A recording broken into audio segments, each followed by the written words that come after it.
कंधमाल जिल्लार ब्रह्मपुर को संजोग करुवा रास्तार अवस्था गुरुतर भाव में नष्ट होता देखा मिली। फुलबानी 25 किलोमीटर पहुंचला पर गुड्री गाँव बुलांतिया रास्तार अवस्था बहुत शोचनीय होइथिबारु साधारण जनजीवन बाधाप्राप्त होइथिबा देखा मिली। ए रास्तार नीति शह शह 2 चकिया और 4 चकिया अनेक जान यातायात करुवा देखा मिली। रास्तार अवस्था गुरुतर होइथिबारु अनेक समय दुर्घटनाग्रस्त होइथिबा देखा मिली। प्रकाश था कि फुलबानी टिकाबेल को खबर संग्रह करने जाइबा समय 4 जन युव सांबादिक रास्तार दयनीय अवस्था देखि घटनास्थल किछि समय अटकी जाइथिले एवं निजर सब काम को भूली जे मानविकता देखाइले।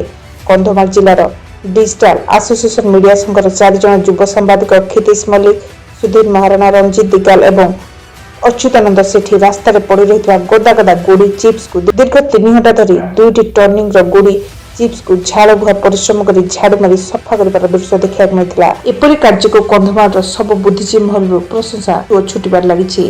एपरी महत् काम कर देखाई कंधमाल 4 युव सांबादिक हेले प्रशासन कौन प्रतिक्रिया देखा मिल पार नहीं। हेले वर्तमान देखा बाकी रहा जे ए रास्ता प्रति प्रशासन केबे एवं केउं दिन दृष्टि देउछथि। कंधमाल अभियोग मोबाइल टीवी।